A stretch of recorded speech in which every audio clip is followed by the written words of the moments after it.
Perkenalkan, kami dari Kampus Universitas Kristen Wirawacana Sumba. Saya Elizabeth Banjauru, NIM 1121074, Jessica Aryani Hari, NIM 1121083, Evelyn Eka Susanti, NIM 1121087, dan Jonatra Veronica Rambunaha, NIM 1121092.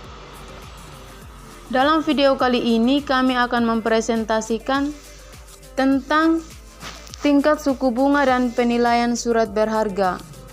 Tujuan kami membuat video ini agar memenuhi tugas mata kuliah manajemen keuangan dari dosen pengampu Mas Nauli Marbun SEMM. Pertama itu pengertian suku bunga. Suku bunga merupakan istilah yang banyak digunakan dalam dunia perbankan. Nasabah bank perlu mengetahui istilah ini, namun tidak hanya orang yang benar-benar memahami pentingnya suku bunga. Suku bunga adalah pertimbangan atau nilai yang dibayarkan peminjam kepada pemberi pinjaman dana. Suku bunga umumnya dinyatakan sebagai persentase. Otoritas Jasa Keuangan atau OJK menyatakan bahwa yaitu fungsi suku bunga. Yang pertama tuh mendorong arus tabungan menuju investasi dalam mendukung pertumbuhan ekonomi. Yang kedua, mendistribusikan jumlah kredit yang tersedia, umumnya memberikan kredit untuk proyek investasi yang menjanjikan pengembalian tertinggi. Yang ketiga tuh membuat keseimbangan jumlah uang yang beredar dengan permintaan uang dari suatu negara. Yang keempat itu menjadi alat penting dari kebijakan pemerintah melalui pengaruhnya terhadap jumlah tabungan dan investasi. Kita akan menjelaskan lagi tentang penyebab inflasi. Penyebab inflasi itu ada 5 bagian. Yang pertama tuh adanya permintaan yang meningkat. Inflasi di Indonesia disebabkan oleh kelebihan permintaan atau kelebihan permintaan. Penyebab inflasi di Indonesia terjadi ketika permintaan masyarakat terhadap suatu barang tinggi. Penyebab utama inflasi di Indonesia juga dapat disebabkan oleh munculnya hasrat berlebihan pada sekelompok orang yang memanfaatkan lebih banyak barang dan jasa yang tersedia di pasar. Keinginan yang berlebihan menyebabkan permintaan yang lebih tinggi, sementara pasokan barang terbatas, yang pada akhirnya mengarah pada harga yang lebih tinggi dan menyebabkan inflasi. Yang kedua tuh jumlah uang yang beredar bertambah banyak. Penyebab inflasi di Indonesia adalah bertambahnya jumlah uang yang beredar. Teori inflasi akibat peningkatan jumlah uang beredar berpendapat bahwa ada hubungan antara jumlah uang beredar dan harga. Jika jumlah barang tetap dan jumlah uang yang beredar berlipat ganda, harga barang menjadi 2 kali lipat. Penyebab inflasi di Indonesia terkait dengan jumlah uang yang beredar di masyarakat dapat meningkat ketika suatu negara menggunakan sistem anggaran dengan defisit. Untuk menutupi defisit anggaran, pemerintah biasanya mencetak uang baru yang menyebabkan harga naik. Hal ini merupakan salah satu kemungkinan yang dapat memicu terjadinya inflasi di Indonesia. Yang ketiga tuh adanya biaya produksi yang meningkat. Penyebab inflasi di Indonesia adalah adanya kenaikan biaya produksi. Inflasi biaya produksi yang meningkat hasil dari peningkatan biaya produksi yang terus-menerus selama periode waktu tertentu. Secara umum, peningkatan inflasi biaya produksi yang dapat terjadi di Indonesia disebabkan oleh tekanan pada biaya faktor produksi yang terus meningkat. Inflasi akibat biaya produksi yang tinggi biasanya terjadi di negara berkembang pesat seperti Indonesia. Yang keempat, terjadinya inflasi campuran. Inflasi campuran yang terjadi dapat dipengaruhi oleh adanya kenaikan penawaran dan permintaan sehingga membuat adanya ketidakseimbangan antara dua hal tersebut. Ketika permintaan untuk barang atau jasa meningkat, maka akan mengakibatkan pasokan barang dan faktor produksi menurun. Sementara itu, tidak ada alternatif atau substitusi untuk barang dan jasa ini. Situasi yang tidak seimbang ini meningkatkan risiko inflasi yang terjadi. Harga barang dan jasa akan naik. Mengatasi inflasi yang dapat terjadi di Indonesia akan sangat sulit ketika kenaikan supply akan suatu barang atau jasa lebih tinggi atau setidaknya setara dengan permintaan. Yang kelima tuh, inflasi terjadi karena adanya ekspektasi. Penyebab inflasi di Indonesia adalah inflasi ekspektasi. Penyebab inflasi di Indonesia adalah perilaku masyarakat yang percaya bahwa situasi ekonomi akan baik di masa depan. Ekspektasi masyarakat terhadap situasi ekonomi ke depan dapat menjadi penyebab terjadinya inflasi di Indonesia, khususnya inflasi permintaan atau inflasi biaya produksi. Inflasi ini tergolong sulit untuk dideteksi karena kejadiannya yang tidak terlalu signifikan. Yang kedua tuh inflasi sedang. Inflasi sedang dapat mempengaruhi kegiatan ekonomi karena dapat menurunkan kesejahteraan masyarakat yang berpenghasilan tetap. Rata-rata kenaikan harga inflasi berkisar antara 10-30% per tahun. Yang ketiga tuh inflasi berat. Jenis inflasi berat yang satu ini dapat mengganggu perekonomian karena masyarakat tidak mau lagi menabung di bank. Hal ini dikarenakan suku bunga bank jauh lebih rendah dari laju inflasi. Kenaikan harga pada saat inflasi tinggi bervariasi antara 30% dan 100% per tahun. Yang keempat tuh inflasi sangat berat. Inflasi jenis sangat berat merupakan inflasi yang sudah sulit untuk dikendalikan karena adanya kenaikan harga pada inflasi ini lebih dari 100% per tahun. Dapat diartikan sebagai harga yang harus dibayar bank kepada nasabah atau yang memiliki simpanan, dan harga yang harus dibayar nasabah kepada bank atau jika nasabah menerima pinjaman. Suku bunga dapat dibagi menjadi dua, yaitu bunga tabungan atau simpanan dan bunga pinjaman. Bunga simpanan diberikan oleh bank atas dana yang disimpan atau ditabung nasabah di bank, sedangkan bunga pinjaman adalah balas jasa yang ditetapkan bank kepada peminjam atau pinjaman yang Anda terima menurut sumbernya atau asal. Yang pertama itu inflasi dari dalam negeri. Inflasi domestik terjadi misalnya dengan defisit anggaran yang terus-menerus dan kegagalan produk. Dalam keadaan seperti ini, biasanya pemerintah mewajibkan Bank Indonesia untuk mencetak uang baru dan dalam jumlah besar untuk memenuhi kebutuhan pemerintah. Faktor lain yang dapat menyebabkan inflasi domestik adalah biaya produksi dalam negeri yang lebih tinggi dan peningkatan permintaan masyarakat akan barang yang meningkat pula. Sementara kenaikan penawaran tidak dapat mengimbanginya. Kedua tuh inflasi dari luar negeri. Inflasi dari luar negeri disebut juga dengan inflasi impor. Inflasi impor disebabkan oleh inflasi luar negeri yang menyebabkan kenaikan harga barang-barang impor. Negara-negara berkembang cenderung mengalami investasi seperti itu, dan sebagian besar operasi produksi mereka menggunakan bahan dan alat luar negeri yang diciptakan melalui perdagangan internasional. Sekian dari penjelasan saya, terima kasih. Secara tidak langsung, inflasi juga membawa beberapa dampak untuk perekonomian, diantaranya yaitu produsen mendapatkan keuntungan dari kenaikan harga umum barang dan jasa. Nah, inflasi tinggi mengacu pada kenaikan harga umum barang dan jasa. Hal ini dapat membawa dampak positif bagi produsen. Inflasi sebagian besar dapat menutupi biaya produksi karena harga jual telah meningkat. Oleh karena itu, keuntungan produsen dapat meningkat pula.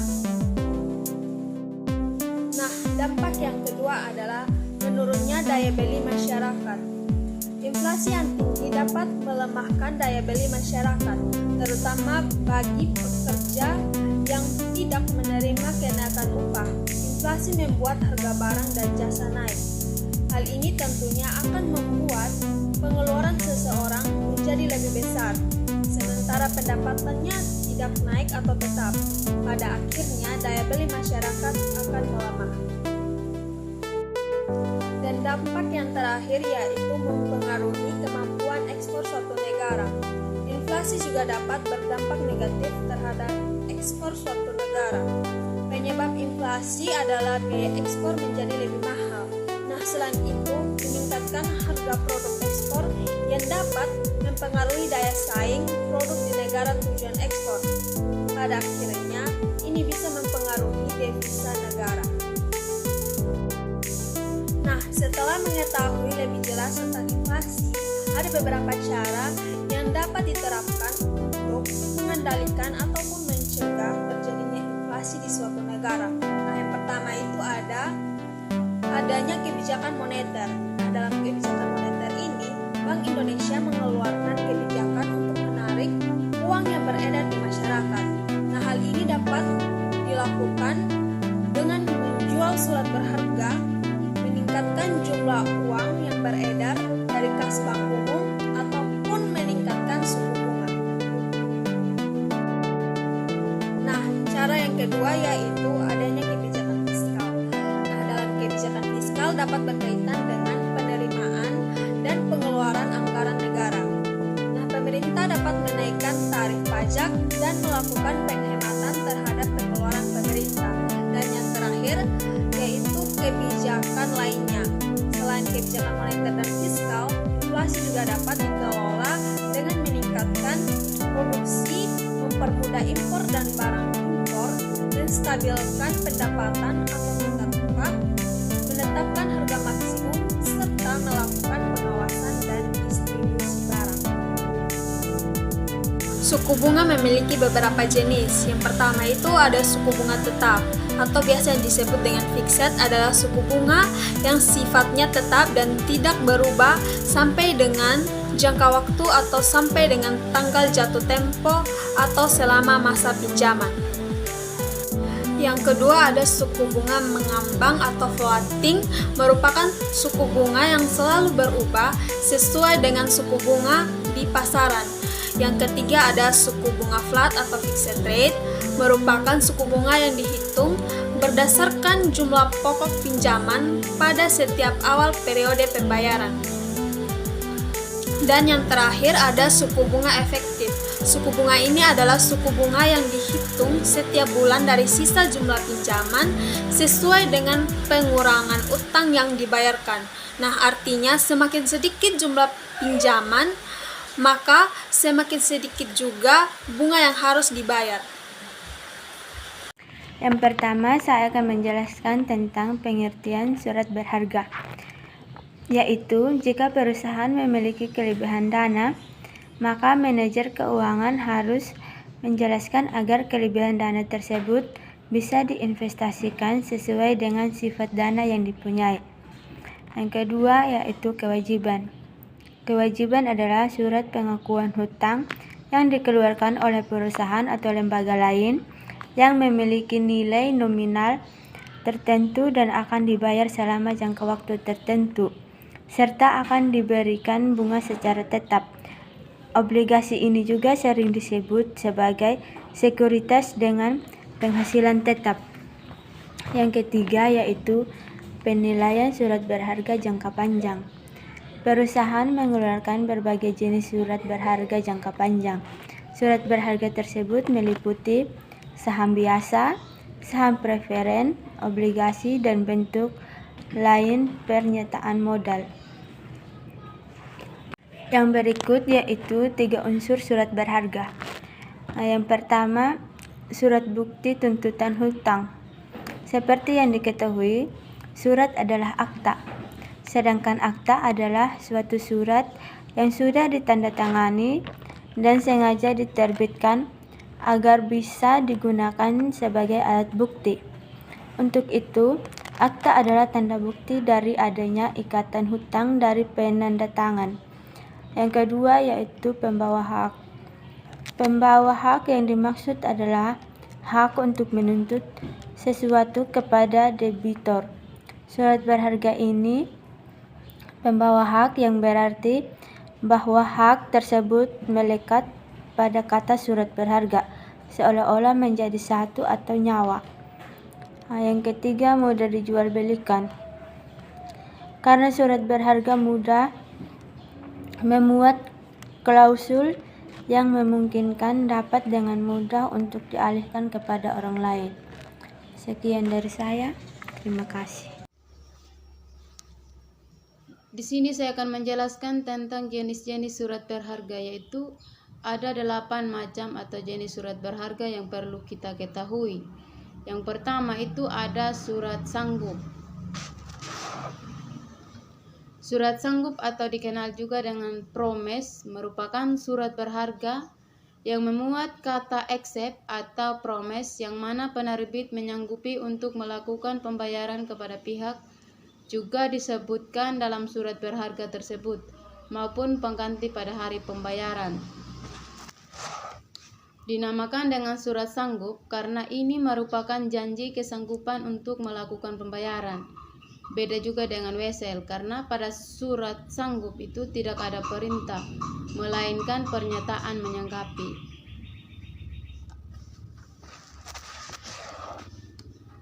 Adapun beberapa ketentuan dalam surat sanggup itu, yang pertama, keterangan terkait menyebutkan bahwa penerbit sanggup dalam menanggung pembayaran. Artinya dalam surat ini menyebutkan bahwa penerbit itu sanggup membayar atau menanggung pembayaran karena dalam surat keterangan itu sudah di tanda tangan, maksudnya sudah tanda tangani. Yang kedua itu ada penetapan waktu dan tempat pembayaran. Nah, artinya dalam hal ini pembayaran juga harus menetapkan waktu dan tempat, sehingga ketika dalam melakukan pembayaran kita sudah tahu misalnya hari apa dan tanggal berapa dan tempat di mana, sehingga dalam melakukan pembayaran itu jelas di mana kita atau waktunya hari apa dan tempatnya di mana, sehingga kita tahu bahwa berkumpul di tempat itu. Yang ketiga itu adanya tanggal surat sanggup yang ditandatangani. Nah, artinya tanggal surat ini yang ditandatangani oleh yang mengambilkan surat sanggup itu otomatis mereka harus mendatangani tanggal, sehingga mereka bisa mengetahui tanggal berapa sih mereka melakukan tanda tangan itu surat tersebut dan melakukan pembayaran. Yang keempat itu adanya tanda tangan orang membuat atau mengeluarkan surat. Nah, artinya ketika mereka mengeluarkan surat, mereka harus melakukan tanda tangan oleh seorang yang melakukan surat, sehingga mereka ketahui ketika mereka lihat kembali itu mereka tahu siapa sih ini yang menandatangani itu surat tersebut, sehingga ketika mereka melihat mereka tidak susah lagi untuk mencari itu surat yang mereka keluarkan.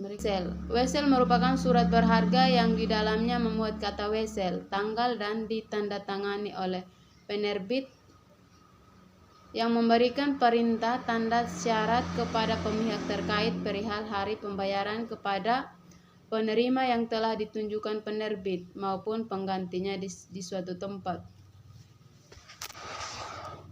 Adapun syarat-syarat wesel sesuai dengan pasal 100 KUHD sebagai berikut. Yang pertama itu tertera kata wesel yang jelas pada dokumen. Nah, otomatis ketika mereka membuat surat wesel itu mereka harus melakukan kata yang jelas dalam dokumen tersebut, sehingga mereka itu dapat pahami dan mengerti. Yang kedua itu pemerintah tidak memiliki syarat sejumlah uang yang sudah ditentukan. Pemerintah tidak memiliki syarat sejumlah uang yang sudah ditentukan. Nah, ini artinya pemerintah itu mereka tidak tidak memiliki syarat untuk maksudnya mereka tuh tidak memiliki mereka tidak menentukan itu uangnya sebesar berapa sih uangnya mereka tentukan. Ketika itu tertera nama orang yang bertanggung jawab untuk membayar. Nah, artinya ketika seorang melakukan peminjaman, mereka tuh harus mendaftarkan nama yang asli atau nama mereka yang bersangkutan yang mengambil uang tersebut, sehingga ketika melakukan pembayaran mereka tidak susah lagi, atau mereka melakukan pembayaran itu melakukan sesuai dengan nama mereka sendiri, sehingga mereka tidak bingung. Yang ketiga itu, yang keempat itu adanya ketentuan tanggal pembayaran tidak sah. Nah, otomatis ketika kita melakukan cek, kita harus memenuhi persyaratan, sehingga ketika kita sudah memenuhi persyaratan, otomatis di situ kita sudah sah melakukan cek. Tetapi ketika kita tidak melakukan melakukan cek tanpa persyaratan kita penuhi, itu otomatis di situ kita dikatakan tidak sah karena kita tidak memenuhi persyaratan yang ada dalam cek tersebut. Yang keenam itu, cek dapat dikeluarkan secara atas tunjuk, atas perintah, atas bawah, dan atas nama. Otomatis ketika dikeluarkan cek itu otomatis itu atas nama kita sendiri yang melakukan pendaftaran cek atau melakukan pembayaran cek tadi, sehingga ketika kita mengeluarkan itu otomatis nama kita sendiri yang keluar. Yang keempat itu saham. Definisi tentang saham ini sudah diatur dalam 40 KUHD yang berarti modal perseroan. Dibagi atas saham-saham atau sero-sero atau nama atau blanko. Saham ini juga didefinisikan sebagai tanda penyertaan atau kepemilikan seseorang maupun badan dalam suatu perusahaan atau perseroan terbatas, sehingga bentuk dari saham sendiri ini merupakan selembar kertas yang berisi tentang keterangan bahwa pemilik dokumen tersebut adalah pemilik perusahaan yang menerbitkan surat saham tersebut. Yang kelima itu ada konosemen atau bill of lading.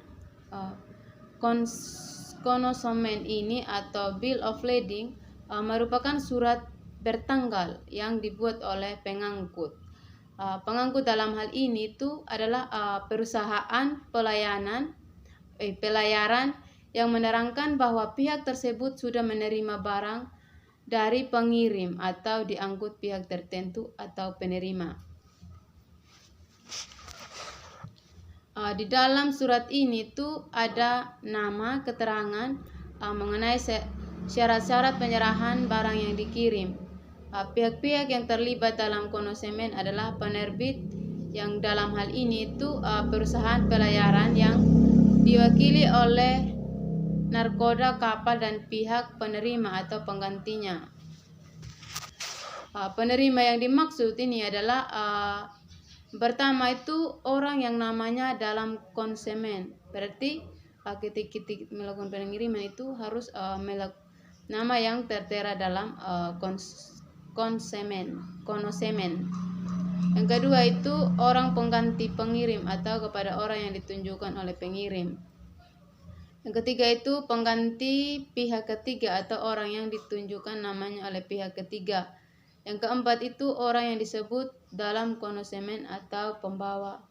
Yang kelima itu orang yang membuat konosemen itu.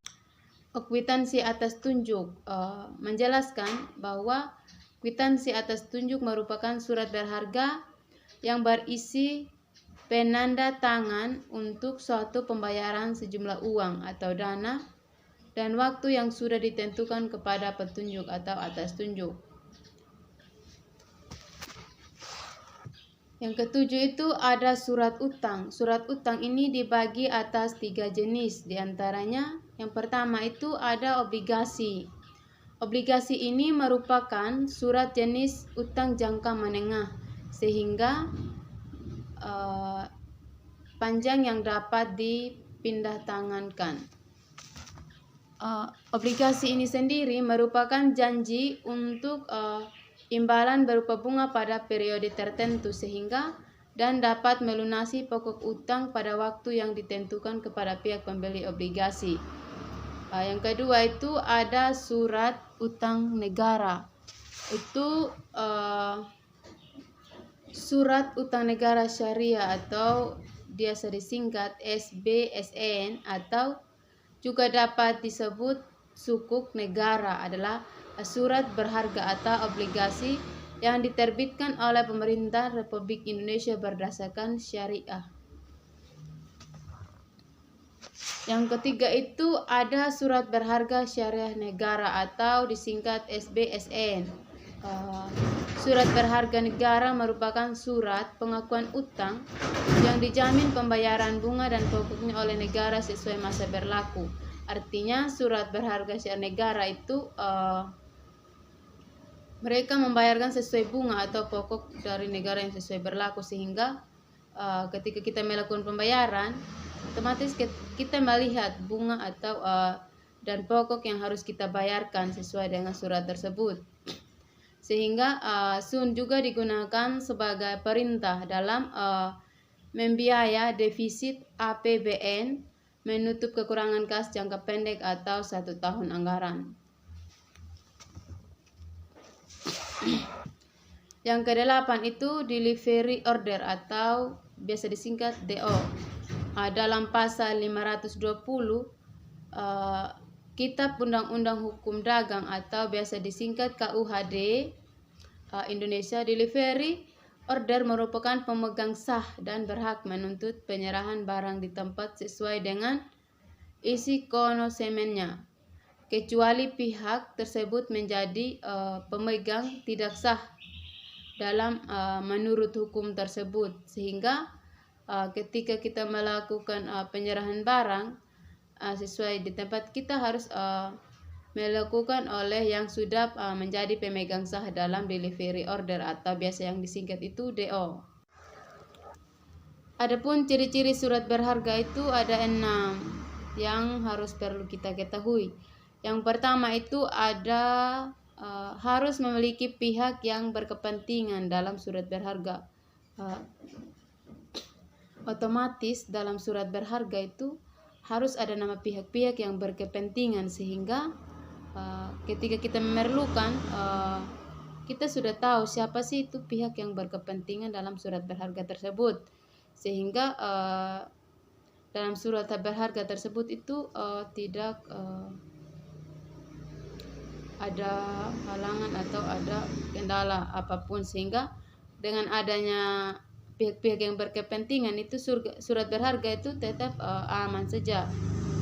Yang kedua itu ada bentuk surat berupa dokumen tertulis. Nah, ciri-ciri surat berharga ini dia juga ada bentuk surat yang berupa dokumen tertulis, bukan hanya saja itu dalam segi yang tidak tertulis atau secara langsung. Yang ketiga itu adanya tanda tangan dari pihak-pihak terkait. Nah, ciri-ciri surat berharga ini mereka harus ada tanda tangan dari pihak-pihak yang terkait sehingga mereka tahu siapa sih itu yang menandatangani itu surat tersebut. Mereka tahu, mereka bisa ketahui dengan adanya tanda tangan itu, mereka tahu siapa sih itu yang sudah menandatangani surat yang ada dalam pihak-pihak yang terkait tersebut. Mereka sudah tahu siapa sih itu pihak-pihak yang terkait dan yang harus menandatangani itu surat yang ada. Yang keempat itu terdapat akta perintah atau janji pembayar. Nah, artinya dalam ciri-ciri surat berharga itu harus ada itu surat akta perjanjian atau surat perintah. Misalnya ada ketika kita melakukan pinjaman, misalnya ketika kita melakukan pinjaman dalam sebuah perusahaan, di situ ada surat perintah atau surat janji pembayar. Misalnya mereka sudah putuskan dalam sebulan itu berapa kali membayar mereka sudah ada surat perintah atau surat janji untuk membayar. Yang kelima itu ada terdapat nama orang yang bertanggung jawab untuk membayar di dalam dokumen. Nah, otomatisnya di sini di dalam dokumen itu harus ada nama yang bertanggung jawab. Nah, ketika ada ini suatu hal atau mungkin mereka itu melakukan pembayaran lambat mungkin yang mungkin lambat, mereka akan memanggilkan nama-nama yang bertanggung jawab dalam yang sudah tertera dalam dokumen, sehingga mereka tahu dalam pembayaran itu mereka akan melakukan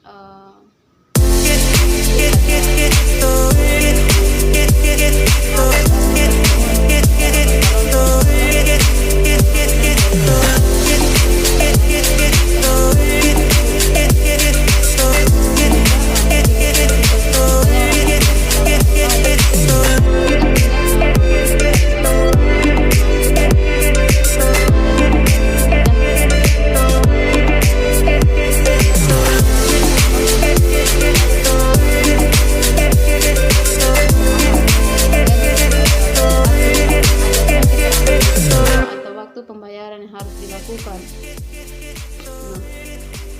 Nah, dalam surat berharga juga, ciri-ciri surat berharga juga harus adanya keterangan jatuh tempo dalam melakukan pembayaran, sehingga mereka tahu